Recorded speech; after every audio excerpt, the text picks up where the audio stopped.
Assalamualaikum dan selamat sejahtera kepada Profesor Madya Dr. Izhar bin Haji Muhammad Hamzah serta rakan-rakan seperjuangan sekalian. Saya Muhammad Hasrul Izzat bin Harun akan membentangkan tajuk tugasan individu iaitu perancangan strategik bagi mengatasi cabaran guru melaksanakan PDPC berbantukan ICT. Baik, abstrak bagi tugasan ini ialah pengajaran dan pembelajaran dengan menggunakan komputer dan ICT adalah antara kaedah pengajaran yang dianggap bersesuaian dengan keperluan pendidikan kini. Penggunaan komputer dan ICT juga mampu mempengaruhi keberkesanan pengajaran guru dan penguasaan seseorang pelajar.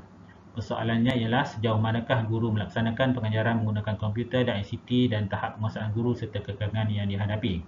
Maka kertas konsep ini dibuat sebagai perancangan strategik bagi mengatasi cabaran guru melaksanakan PDP berbantukan ICT.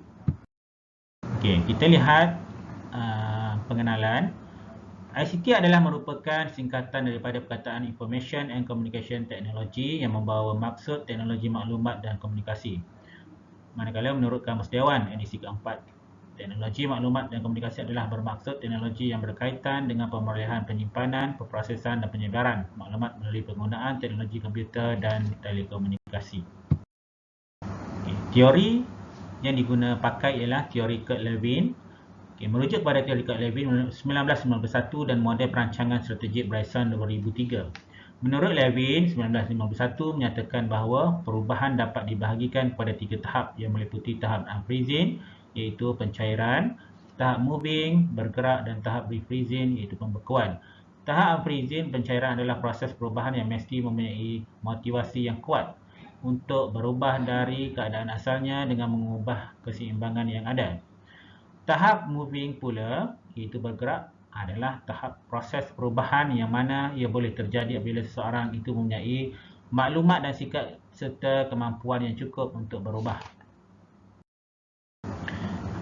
Baik, seterusnya kita akan lihat model perancangan strategik Bryson 2003. Dalam menyediakan perancangan strategik, ada banyak model perancangan strategik yang boleh digunakan pakai. Untuk penulisan ini, model perancangan strategik yang diubah sesuai dari model perancangan asal Bryson digunakan. Model asal Bryson mempunyai 10 peringkat, manakala dalam model yang diubah sesuai ialah ianya mengandungi 7 proses strategik. Ianya bermula daripada pra-perancangan, hala tuju organisasi, analisa persekadaran organisasi, isu strategik matlamat, objektif, KPI dan sasaran. Yang kelima, strategik, pelan tindakan, taktikal dan pelan operasi. Yang keenam, pelaksanaan strategi. Dan yang ketujuh, kawalan prestasi dan penambahbaikan berterusan. Seterusnya kita akan melihat kajian literatur. Menurut Muhammad Nazir 2020, beliau menyatakan pengurusan pelajaran digital dan ICT ini terdapat 2 cabaran yang besar, iaitu kemahiran, teknikal dan juga perubahan sikap. Cabaran pertama adalah dana yang mencukupi amat diperlukan, bermula dari perancangan, kesediaan, dokumentasi yang mantap sehinggalah ke peringkat pelaksanaan dan pemantauan. Manakala menurut Nur Farahi, Mama Isa dan Khadijah pada tahun 2020, beliau mengatakan bahawa melalui penggunaan teknologi, guru dan pensyarah berupaya lebih efisien untuk meningkatkan kaedah pengajaran yang bersesuaian dan mampu memberi kesan yang positif kepada para pelajar.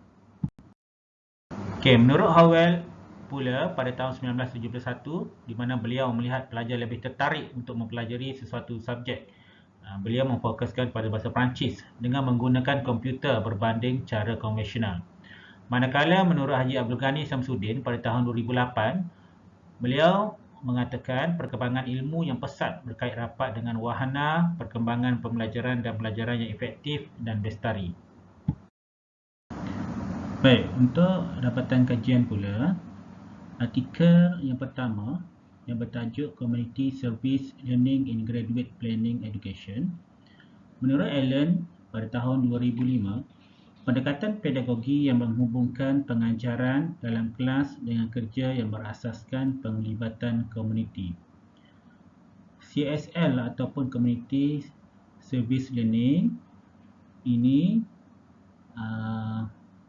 telah dilakukan di Jabatan Geografi dan Perancangan di Universiti Toronto. Ianya melibatkan pelajar siswazah bagi program master dan PhD. Pada asasnya, program CSL ini ialah merupakan satu program pendekatan dan pembelajaran yang melibatkan pihak pelajar dan komuniti untuk memberi ruang dan peluang kepada pelajar untuk menghayati budaya pekerjaan di samping mereka bergelar pelajar. Dapatan daripada kajian ini, kita dapat jelaskan kepada 3 topik utama, iaitu yang pertama, reka bentuk kelas, di mana program ini tidak terikat dengan sesi perkuliahan. Ianya hanya melibatkan pendekatan kritis pendidikan bagi orang-orang dewasa. Yang kedua ialah urus tadbir universiti.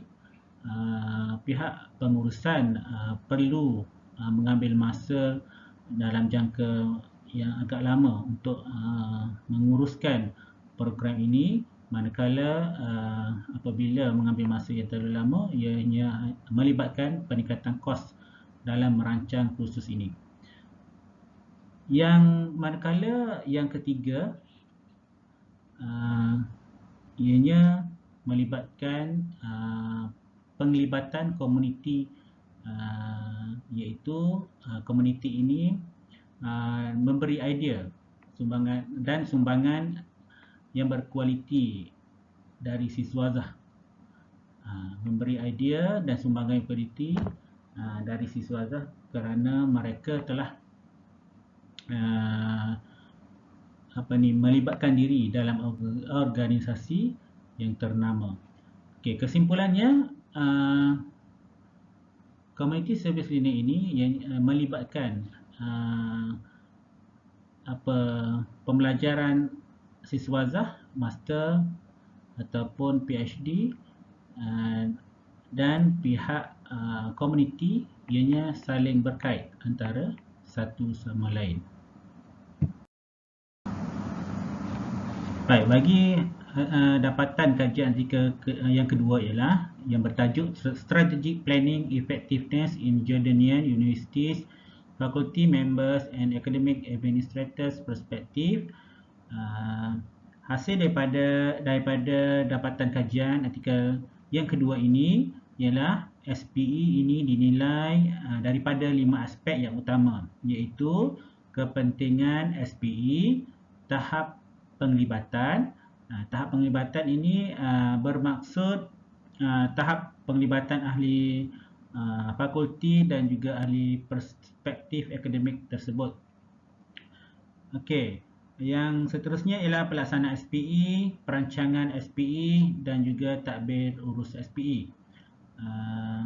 Hasil dapatan daripada kajian ini juga di mana dimensi perlaksanaan SPE dan tadbir urus SPE menunjukkan paling berkesan dalam membuat keputusan di Universiti Jordan ini. Okay, ini bermaksud dalam merancang sesuatu perancangan strategik, tadbir urus dan pelaksanaan SPE ini, pihak pentadbir dan akademik ianya perlu saling bekerjasama.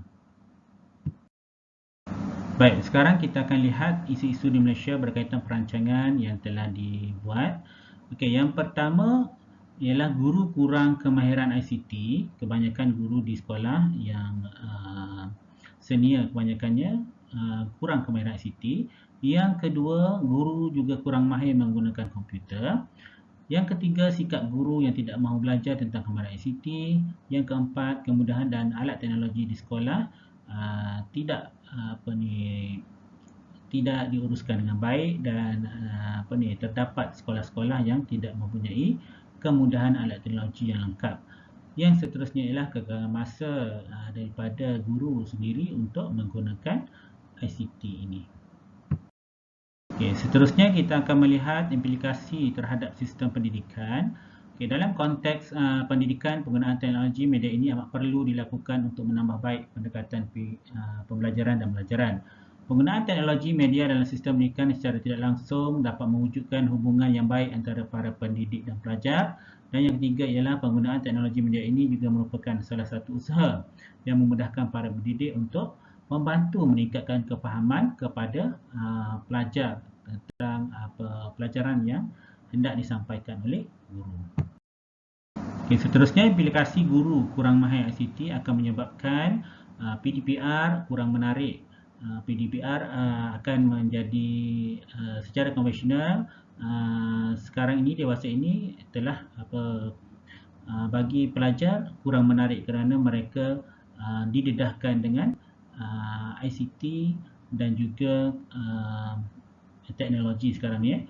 Okey, yang kedua pula ialah sekiranya guru kurang mahir ICT, tiada kepelbagaian bahan dalam PDP, menyebabkan juga kurang menarik minat murid.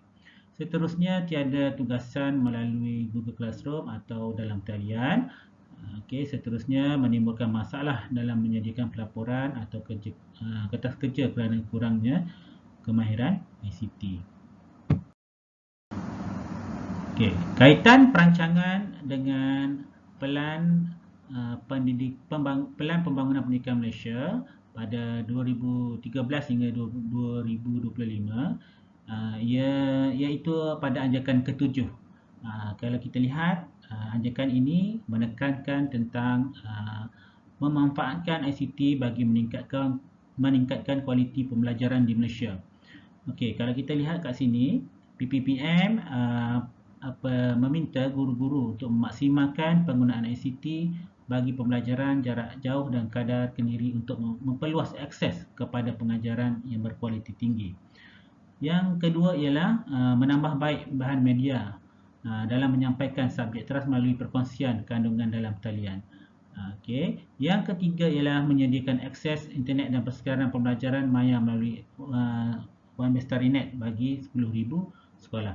Jadi dengan adanya anjakan ke-7 ini melalui PPPM ini, guru-guru perlulah melakukan sesuatu bagi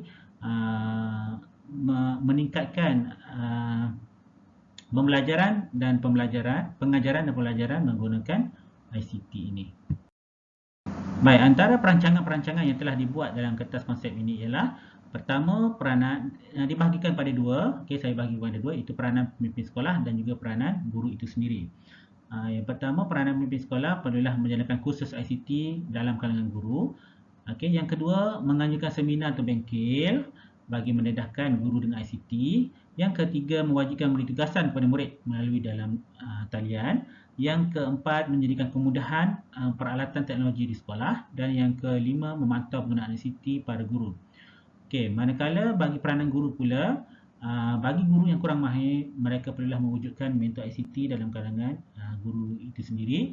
Yang kedua, menghadiri kursus ICT yang dianjurkan. Yang ketiga, selalu memberikan kerja dan tugasan melalui atas talian. Okey, dan peranan guru juga perlulah bersikap terbuka kepada penggunaan ICT ini.